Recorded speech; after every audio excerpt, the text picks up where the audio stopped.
One TV Patrol. Padayon sa mga balita sa One TV Patrol.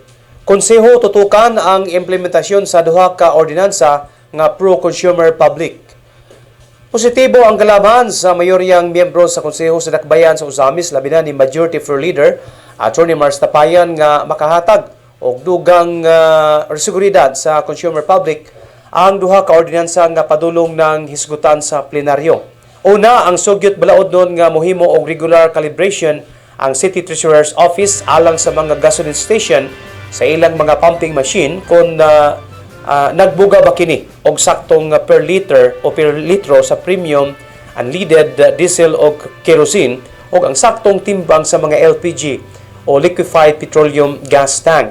Ang ikaduha nga sugyot balaod nun mao ang hugot nga monitoring sa licensing division sa BPLO Usamis labot sa mga poste sa Muelsi 2 nga giabangan sa mga telecom company palang sa ilang communication cable lines. Ipasabot ni Majority Floor Leader Attorney Mars Tapayan nga maoy bilingkod isip chairman sa gipagayong public hearing nga gihatagan og pagtagad sa Asinso Usamis Administration ang pagmonitor sa operasyon sa mga gasoline station o mga LPG dealer o retailer sa rason nga dili kaayo makatuman sa ilang tulumanon ang DOE o Department of Energy bunga sa kalimitado sa mga personnel. Dili man makontrolar sa kagamhanang lokal ang presyo sa gasolina o LPG apan bisan man lang sa saktong per litro o saktong timbang sa mga LPG tank, makasiguro o masiguro o makatabang niini ang Asinso Administration sa consumer public labi na niini higayon ang padulong na ang kasaulugan sa Pasko.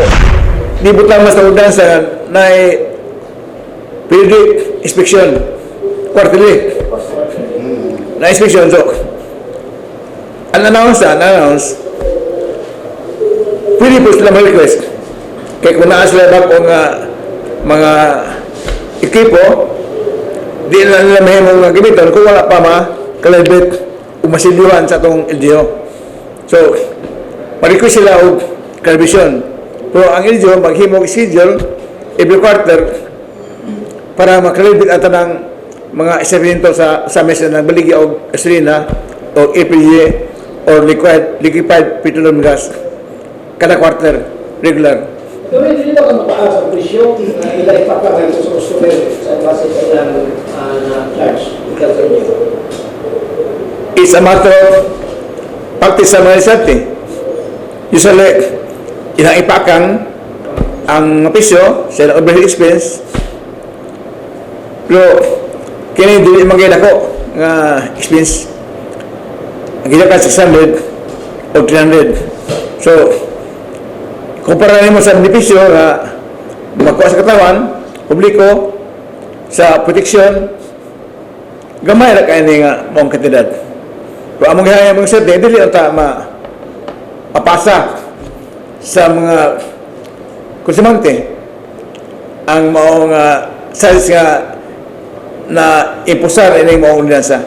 TV Patrol. One TV Patrol. One TV Patrol. One TV Patrol.